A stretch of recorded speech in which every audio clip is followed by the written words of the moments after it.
Greetings, children of the screen, your friendly neighborhood nerd scum here once again, and tonight I have drank this much of a bottle of Jim Beam, and I watched the new Spider-Man movie, so why don't we go ahead and talk about it some?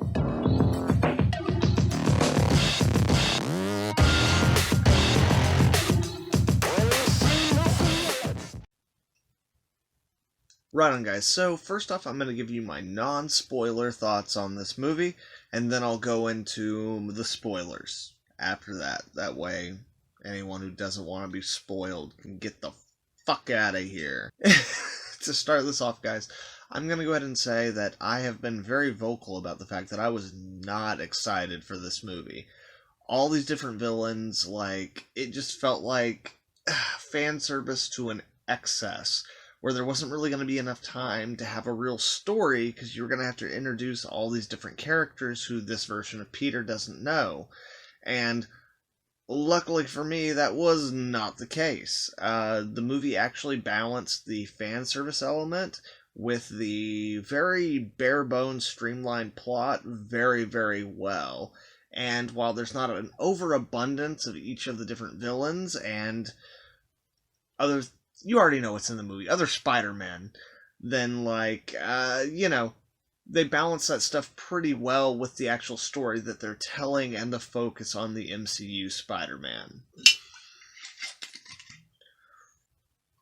Needless to say, I enjoyed this movie a lot more than I thought I would, and I do recommend it, especially if you're someone who has felt that the MCU Spider-Man movies have not really felt like Spider-Man movies as much as they felt like MCU movies. Then I definitely recommend this movie for you, because for reasons that I will get into in the spoiler section, this is kind of the most Spider-Man movie of any of the MCU Spider-Man movies, if that makes any sense.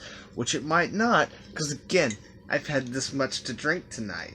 Alright, so the first act of this movie, I'm going to break it down act by act, because fuck it, it's my channel, I'll do what I want. So, the first act of this movie is pretty much exactly what I thought it was going to be. It is a typical MCU Spider-Man movie that follows the setup from the post-credit sequence of the previous movie.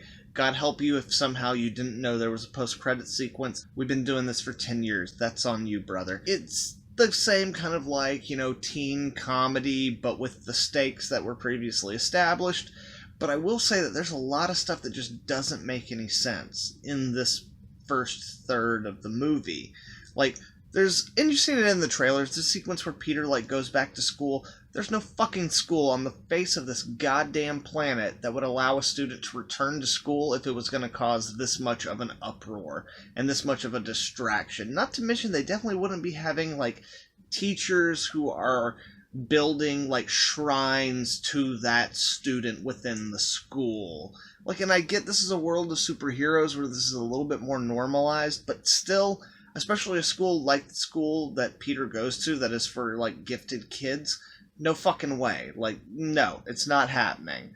And if I didn't mention it before, because, there's spoilers in this section. If you don't want them, get the fuck out of here, because it's spoiler time, motherfuckers. So yeah, the first act is a lot of what you would expect from the first act, based on the trailers and things of that nature. But I will say that there's a lot of things that they do exceptionally well within that first act, within the parameters of what we kind of expect from an MCU Spider-Man movie.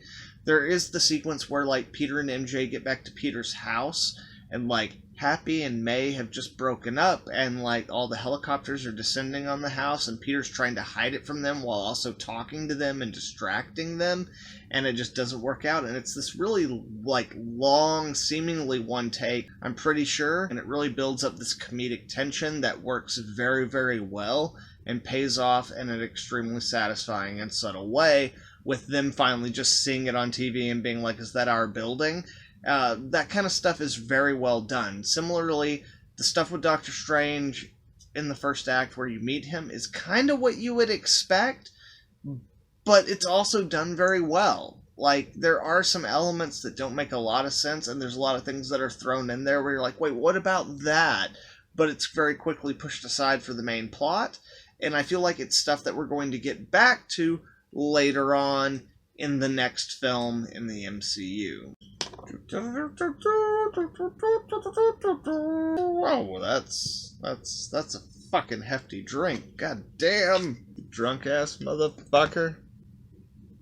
So Act 2 is fucking crazy and nothing like what I actually expected from this movie. So, damn, son of a bitch. So the way that the villains are introduced in this movie in Act 2 are kind of interesting. Like, Doc Ock technically appears at the end of Act 1, and his entrance is absolutely fantastic. And then as we move on through the movie, the introductions of the villains are less and less cool, but Electro and Sandman also get a pretty awesome intro, as well as Green Goblin. And again, we're dealing with like interdimensional, timey-wimey bullshit, so there's a lot of logic that just kind of gets thrown to the wind in order of like facilitating what they want to do within a given scene. So like Doc Ock and Green Goblin show up in the same sequence, so you would assume that all the people from the same worlds are showing up at the same times, or at least the same places. But the next thing we get is Jamie Kennedy as Electro and frickin' Thomas Hayden Church as Sandman, which, by the way, I'm actually really psyched that they actually got him to come back, even if it's just for the voice with a completely digital Sandman. Fucking cool, and that sequence is dope. Also, that sequence introduces the magic suit that everyone's been so excited about. Like, the magic suit isn't even a fucking magic suit. It's just the regular Homecoming suit turned inside out.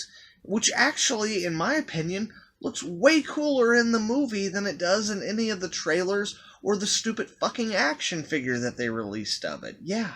It really does. Really, he's just got like a magical thing on his arm, like his arm piece from the Iron Spider suit is now all magicified, and then like the rest of it is just the inside-out Homecoming suit, even though that's bullshit because we saw the inside of the Homecoming suit in Homecoming, and it looks nothing like this fucking suit, but it's cool. It looks kind of cyberpunky, and the way that it's lit, everything, it looks really dope. And I know that they only put it in there so they could sell yet another fucking toy, but I don't care, because it was actually pretty cool, and the sequence was awesome. And I really like the way that when, like, Sandman first shows up, he's like, "Hey, Peter, I'm here to help!" And then it's like he helps take down Electro, before, like, later on in the movie just conforming to the Sandman from Sam Raimi's Spider-Man 3 that we know, where he just, like, becomes a big angry rage sand monster for kind of no fucking reason whatsoever. But all the villains are introduced in a way that is at least interesting and entertaining, while also throughout Act 2 giving them little pieces of character moments that really help make it feel fulfilling that those characters are in this movie, even when it's characters that we don't really give a shit about. Like characters like the Lizard. Like the Lizard in this movie is kind of just a throwaway character, in truth. But like there's enough little human moments and character moments for him that makes it feel like it's at least worth him being there. You know what I mean? Again, a lot of them, like we get to see Doc Ock get his like chip renewed, like fixed, and like he's in control for just a little bit. And that's really cool. And we get to see a little bit more kind of subtlety and a little bit more of the kind of like split brain dynamic between Norman Osborn and Green Goblin, where Green Goblin is just kind of manipulating Norman Osborn for his own end, which is also, again, really cool. I also really appreciate the fact that, like, in the first frickin' scene, or I guess it's the second scene technically, Norman Osborn breaks the Green Goblin mask, and then we don't have to frickin' see that mask anymore. But is it too much to ask that, like, whenever, like, May sticks him with a thing, and it's supposed to cure him, couldn't that have just made him green, so he could have had a Green Goblin face, because they give him a purple hood, and it's all really fucking cool, and I really appreciate it.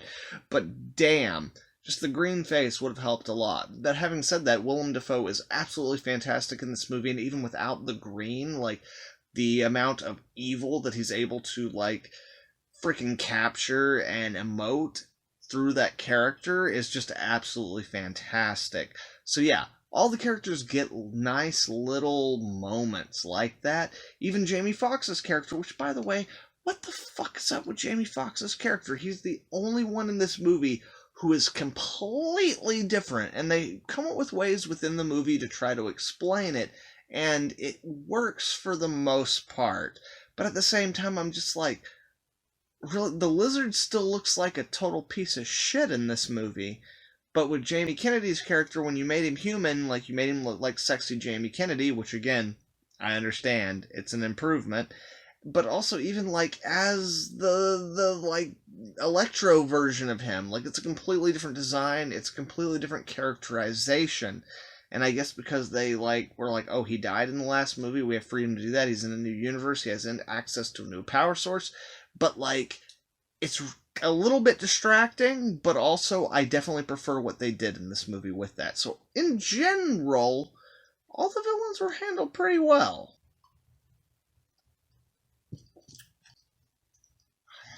I love being drunk, but I don't like the process that gets me there. Alright, so if you have not dipped out up until this point because of spoilers, now's definitely the time, because I'm about to go into like the biggest fucking spoiler of the goddamn movie. So here we go. 1, 2, 3, get the fuck out of here. Alright, here we go. So they fix the Uncle Ben problem in this movie. One of my biggest problems with the MCU Spider-Man movies has been the fact that Peter, because they've downplayed the Uncle Ben thing so much, because they haven't wanted to redo what was done in the Sam Raimi Spider-Man and in the Amazing Spider-Man movies, they've really downplayed Uncle Ben, and they've downplayed the sense of guilt that Peter has about that death and how that has propelled him into being the hero that he has been. So we've gotten a lot of stuff that feels like Peter more just wanting to be a hero because he has powers, and the idea of being a hero is cool because he lives in the world of the Avengers. And in this movie, they solve that problem because we actually find out that, like, Uncle Ben did die, and they don't go into a lot of detail about it, but that's not actually what inspired Peter to be Spider-Man. Him just getting the powers is what inspired him to be Spider-Man. But the Spider-Man we've gotten in the last couple of movies isn't really the Spider-Man that a lot of us die-hard fans know and love.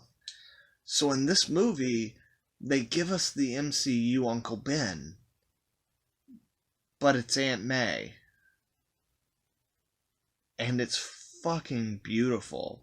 It is so unexpected, and it is so earned. And despite the fact that Aunt May has had very little screen time, we've come to really love her and, like, rely on her as, like, a pillar of this Spider-Man's kind of identity, of this Spider-Man's kind of balance. And they kill her and take that out of the equation while giving her, they literally use the lines, with great power there must also come great responsibility. Something that not even Amazing Spider-Man was willing to do, but this movie, because they've had 2 movies and because they've earned it and because they understand that they're fulfilling a need within the character of Spider-Man that they have not fulfilled in the previous 2 movies, and they've earned a certain amount of emotional cachet with the audience, with these characters, that this moment's going to fucking matter. They've realized that. All those things, and they've culminated in this moment of having Aunt May die, and within the MCU, her being Pete's Uncle Ben. And that works so fucking well. It fixes so many things, especially with where the movie is going to go. It fixes so many things about this version of Spider-Man that I've felt are very unbecoming of Spider-Man, or very not evocative of who the core character of Spider-Man is. And again, the scene is exciting, it is entertaining, and then it is emotionally devastating. I'm not even gonna fucking lie, and it might be because I was drunk, but probably not. The scene where Aunt May dies is actually one of the scenes in this movie, of a couple of scenes, that provoked like an honest emotional reaction from me. Like, I'm not even gonna fucking lie, I fucking cried during that scene, because the acting is so good, the relationship between the characters, despite their limited screen time together, has been set up very, very well. And especially within this movie, the use of Aunt May has been so, like, sparing, but fantastically utilized for the themes and the emotional arc of the movie. So yeah, like, this, not only does it is it just a good sequence in of itself that serves a lot of functions within this movie and goes to make this movie something more than the fan servicey abomination I feared it would be? Like, it works. It fixes a lot of problems that I've had with the MCU Spider-Man, despite thinking the previous movies were good, entertaining movies. They just never felt like Spider-Man movies. And this furthers on the idea of Spider-Man's greatest superpower isn't actually anything given to him by the bite from the radioactive spider or from the spider god, depending on which version you want to go with. Spider-Man's greatest power is guilt, and what that guilt inspires him to do for other people. And this movie, with the utilizing of Aunt May as the Uncle Ben for this MCU Spider-Man, it just hits that nail on the head in a very unexpected and pronounced way. God damn, for being drunk, I'm like articulate as fuck right now. I should be drunk more often. Alright, so, I've given you plenty of warnings. Obviously, this is something that like everybody knows at this point. This movie has 3 Spider-Men. It's got Andrew Garfield, Tobey Maguire, and of course Tom Holland. And within those 3 Spider-Men, both their introductions and their usage in the movie are quite good, even just within Act 2. Like, one of the things that is actually pretty fantastic is seeing the 2, like, alternate Spider-Men from the previous franchises interact for the first time, which is really fun, and, like, there's a great interplay with, like, Ned's grandma, which is also kind of fun, and just, like, putting them in this weird domestic situation, it just works, and, like, they play really well off of each other, and, like, the dynamics of the characters from their individual... 1, 2, 3, go. And the dynamics of the characters from their individual franchises are maintained for the most part. Mind you, like, this is years down the road from the last time we saw either of these Spider-Men, so they have moved on and developed more as characters, and that really does excuse a lot of the little things that don't really make sense, you know, like Andrew Garfield not being such a stuttering mess and things of that nature. But yeah, it's all very well handled, and one of the things that I really appreciate about it the most is the fact that when they team up with Tom Holland's Spider-Man, we get to see aspects of that Spider-Man that we've not really seen before in these movies. Like, we get to see Tom Holland being a scientific Spider-Man. Which, like, yeah, like, there have been certain scenes that have kind of touched on this, but keep in mind, like, Ned had to hack his Stark Tech suit for him. So he's not, like, a computer guy, despite the fact that in Civil War, when we see him introduced, he's using computer parts, like, that he dug out of trash cans to make other stuff. But, you know, and then, like, the next time we see, like, Science-y Peter, it's like him using the Chitauri, like, jewel, you know, and, like, trying to remove it from the device that it's in and just using a hammer and hitting it, which eventually causes it to go nuclear.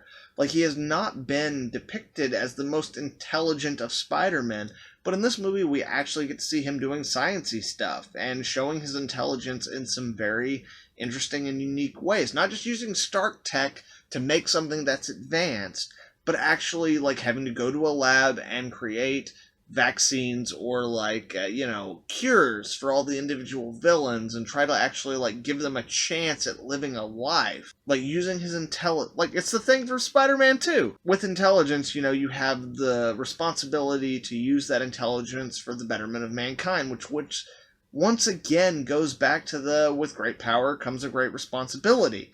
You know, to have an acutely sharp mind like Peter has means that you have to use that for good. And again, that's something that hasn't been explored in the previous 2 Spider-Man movies, and in this movie it fucking is. And it's only done so by the fact that he's put in contact with these other 2 Spider-Men who are able to kind of guide him in the right direction. So again, the 3 Spider-Men are used very well, and they're used in a way that develops and enriches the main character of the MCU Spider-Man. And that's absolutely fantastic, something that I absolutely wasn't expecting. So, as you may or may not be able to see, focus on the fucking cup, bitch. As you may or may not be able to see, I'm using a measuring cup shot glass, so that way I'm perfectly calculating the amount of alcohol that I'm intaking, and at this point in the night I'm taking significantly less than I was earlier.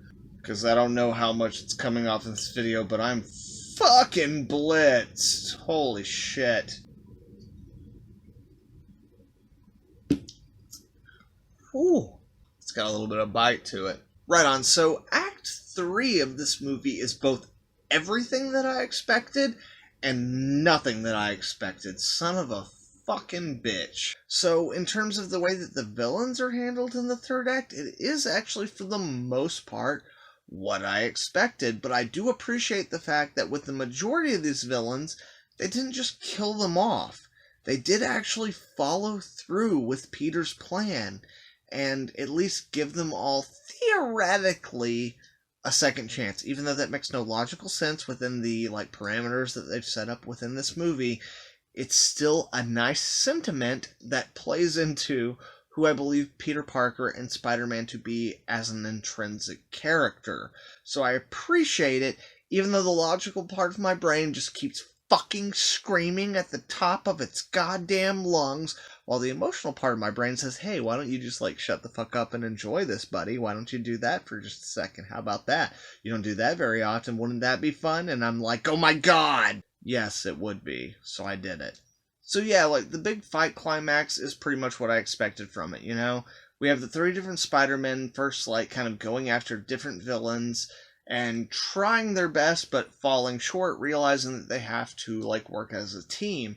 What I hadn't expected is for the Tom Holland Spider-Man to take the lead, as he's actually been a member of a team, even though it's only been in a couple of scenarios, but they have been very big scenarios. And I do like a lot of the callbacks that are made in this little sequence, even though in reality you could cut them from the movie and it would not matter at all in terms of the actual plot. In terms of character, it really works, and it does, like I said earlier, that great job of balancing fan service along with character development. Although I will say that I'm not a big fan of the backcracking scene. Yes, it makes sense. They're Spider-Man, they'd have back problems, especially with these two. They're a little bit older. I'm kind of older, I get the point. But that doesn't really add anything to the movie other than a moment of them connecting, which isn't really the focal point. And in a 2.5-hour movie, never mind. You know what? Let's just move on. And before we move on to the real deal in terms of the third act, I do want to state that we all called it in terms of this one moment where Andrew Garfield's Spider-Man gets to redeem himself by saving MJ when she is falling. They did a great job in the trailers of trying to manipulate the footage to make us think that something else was happening, like Venom showing up or something of that nature, but we all kind of knew that in this moment where MJ would be falling and we see the hands reaching out for each other and not connecting, we all kind of knew that it'd be Andrew Garfield's Spider-Man. And as much as we all knew that, I want to say that even though I don't give a shit about those movies, I actively dislike, on the verge of hating, the Amazing Spider-Man movies, I have to say that even for me, that moment was actually fulfilling. And that is a credit to this film. To make me care about a character that I have never given a shit about before in my life, with such a limited amount of screen time, just by interweaving him into the character arc of the character that I'm currently invested in, and a former character that I was invested in, that is a great achievement. So while we all called that, and it's very obvious, the reason we called it and the reason it's obvious is because there's a reason for it to be there. Because it was the sequence within Amazing Spider-Man 2 that had the most potential, and because everything that was fumbled before it, we didn't really feel that scene in the way that we were meant to, or the way that we should as empathetic moviegoers. And this movie manages to capture all the emotion that that movie failed to capture with his over-symbolic web hand. So moving on. At the end of this movie, for the third act climax, they give Peter, MCU Peter, the choice. He has the idea himself. No one else suggests it to him. No one else comes up with it. He looks at the situation at hand and realizes that, I fucked up the spell, and the only thing that can really fix the problem that's happening right now, where literally every person from every universe who's ever known who Peter Parker is trying to, enter this MCU universe, he makes the decision that, like, if it'll work, then, like, just make everyone forget me. Including everyone who loves me, all my support systems, every person who I attach my identity as Peter Parker to, who has made me who I am up until this point, erase that, if that saves the world. If that means that these people have a better chance at a better life, like, I'm willing to make that sacrifice. And we have the moment where, like, Doctor Strange acknowledges, even in just a couple of words, like, what Peter means to him and how much he respects him. And that kind of acknowledgement, which has not really come from any other character in the MCU, like, has a very big emotional toll within this film. And beyond that, like, he goes to say his goodbyes to MJ and to Ned. And when we see that, like, you get some very real, very raw performances from these characters about what that, just having to all of a sudden, in the midst of what's happening, come to terms with even just that idea. Not the reality of it, but just the idea that here in a minute the world's going to be saved. And not only will they not remember that their best friend and boyfriend are Spider-Man, but they won't remember that they ever existed at all. Like, that is some heavy shit. And what I love about it is the fact that we've been so devoid from the aspects of having to make the hard choices, having to take on the guilt, having to take on the weight of the world on his shoulders that normally defines Spider-Man. We've been so devoid of that stuff up until this point that this is such a big sacrifice that it kind of makes up for all of that. And it kind of makes you realize as you're watching it that not only how big a sacrifice this is, because you're totally invested in the emotional moment, but you also realize that by doing this, you are paving this, along with the loss of Aunt May earlier, you're paving the way for what is intrinsically, spiritually, at its core, who the fuck Spider-Man is. Exactly what we've been missing from the last two films. And it is a big move, but it is a move that, because we've been so devoid of that, it makes all the difference. Like, seeing Peter willing to make this sacrifice is something that feels so much like Peter. Like, it is something that is so intrinsically who Spider-Man is at his core as a character, whether it be any version of that character, that it feels honest, and it feels true, and it feels sincere. And it is the second time in the movie where, even before he gets to MJ and Ned, as I was realizing what he was going to be sacrificing, because he's gonna fucking remember. He's gonna know all of it, but the rest of the world won't. Like, that was the second moment that made me cry. Is seeing this boy become a man and make this impossible decision that so few of us would be willing to make.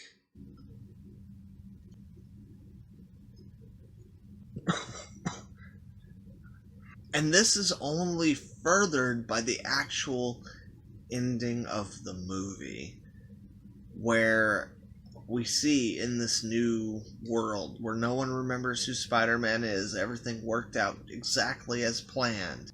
Peter tracks down MJ. She still works at the same place, and she's friends with Ned. And as he's looking at them, not only does he find out that they got into MIT, which is something that they set up early in the movie as something that Peter wanted for them, even if he couldn't have it. Like, he sees them happy and safe. And as much as he promised them that he would track them down and make them remember who he was, he can't do it. Because he realizes that their lives are better without him. And it's one of those things where, like, as an audience member, you're watching it and you see it coming before the character does. And as much as you know what the right thing is, you want him to tell them. You want him to embrace them and to try to convince them of who he is and the history they have and all these things that we've become emotionally attached to in the last two movies, even if we weren't 100% happy with them as Spider-Man movies. These are things that are done very well. The way these relationships are interwoven, the characters are likable, they're entertaining. We want them to be a part of Spider-Man's life, even if we want something closer to what Spider-Man is. But the movie's not going to let us off that easy. In order for us to get what we want, to have the Spider-Man that has the pathos, in order for us to have that, or to even have the promise of that, we have to shed these characters that have become fundamental parts of who this Peter Parker is. And in realizing that they are happy and they are safe, Peter can't bring himself to destroy that, or to even try. Like, he's happy that they have the life he knows they deserve. And he sacrifices his happiness, or even his chance at happiness, in order to give them that, and to let them have that. And he carries on with nobody. There's no one who knows who he is. There's no one who remembers Peter Parker. Aunt May's gone. Happy doesn't know who he is. He is completely fucking alone in the world. And now he has his Uncle Ben moment. And this movie leaves us off with a completely different version of Spider-Man than we're used to from the comics, but with all the core values and all the core assets that make that Spider-Man who he is. All the things that I've been bitching about from the beginning of the MCU Spider-Man, with them being too afraid to say, with great power comes great responsibility, because we've seen it already before. Like, all those things are intact now.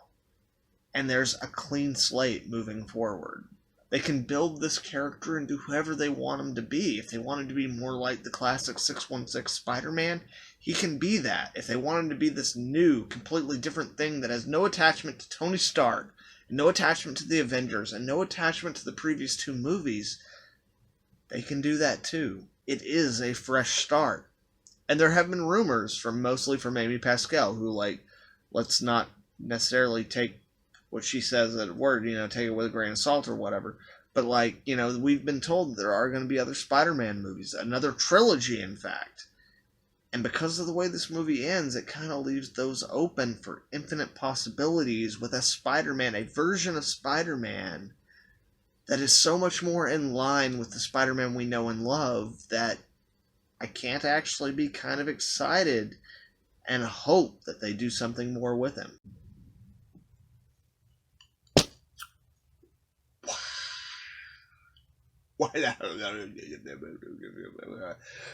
Spider-Man! I keep forgetting that I'm recording already. Finally, I'd like to talk about the post-credit sequences just real fast.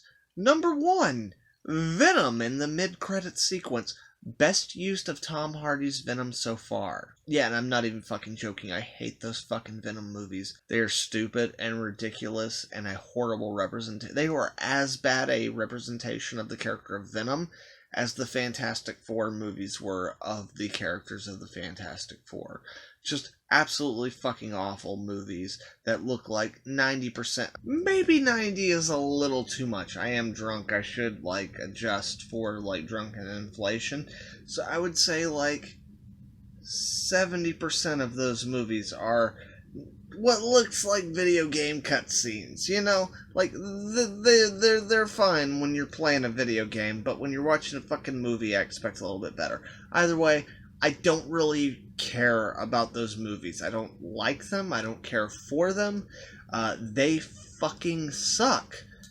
But the promise at the end of Venom 2, let there be carnage. Worst fucking name for a movie ever decided. I don't know what fucking 12-year-old son of an executive producer came up with that title, but it was a great birthday gift for him. For the rest of us, it's fucking bullshit. Anyway, using Venom, Eddie Brock, and the setup from the end of Venom 2 as basically like a fuck you joke in this movie, where it's the mid-credit sequence and he's in there trying to figure out the universe he's in, and then he gets pulled back to his own universe.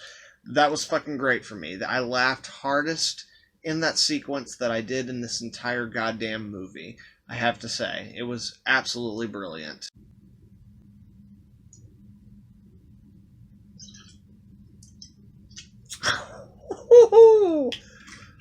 Yeah, that's pretty stout. Alright, we're ready.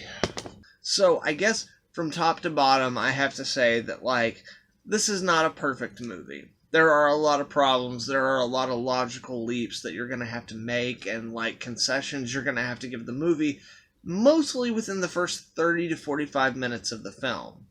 And then after that, the emotional core and the characters take over, and after that, it's kind of just a blast. And that is something I definitely did not expect. When this movie was announced, I was very vocal about the fact that I didn't give a fuck about this movie.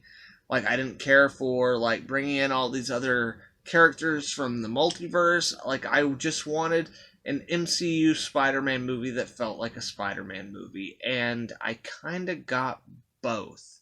I got all these villains, I got all these things that I'd seen before, I got all the fan service, but I also got a movie that, at its core, feels more like a Spider-Man movie than either of the previous two Spider-Man movies. And that is something of an accomplishment. That is something that should definitely be acknowledged, you know, because they took a character that they had removed so far from everything that makes him who he is, and after 2 movies of setting up emotional stakes and setting up relationships and setting up this alternate version of this character by bringing in 2 other versions of the character and a bunch of their villains, versions of the characters that were a little bit closer to what we expect from Spider-Man in certain aspects, you've kind of been able to take the themes and the core of those 3 characters and meld them into one and make the MCU Spider-Man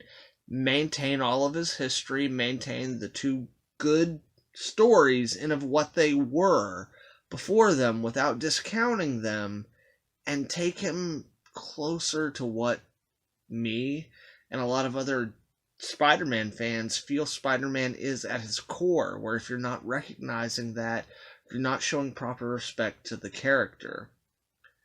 This movie respects what came before it, both in the MCU and in alternate universes and alternate companies' films, while also staying true to what this version of the character has established, and combining them into something that is still new and unique and interesting and true to every aspect of the character that's come before. That's pretty fucking fantastic. So, in closing, the movie's not perfect. There's a lot of flaws, there's a lot of things that you might have trouble getting past, but if you can get past those, and especially if you're a Spider-Man fan who has felt that MCU Spider-Man has not lived up to the power and the responsibility of who Spider-Man is supposed to be, this is the movie you've been waiting for.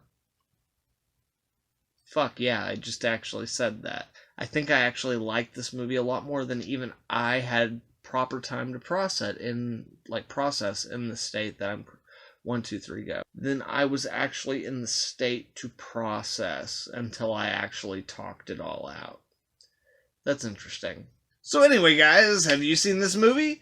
Let me know down in the comments below.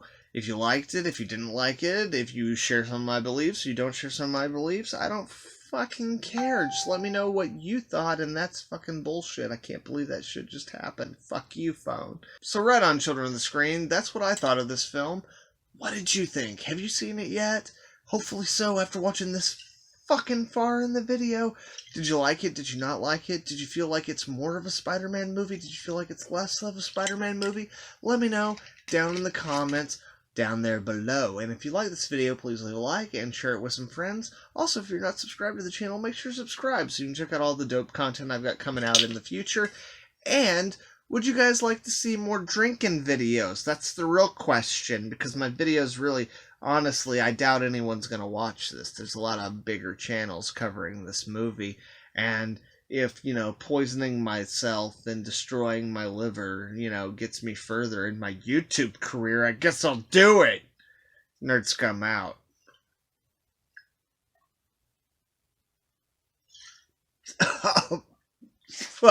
Are you happy now? Is that what makes you happy? Oh, wow. That's very stout in quantity.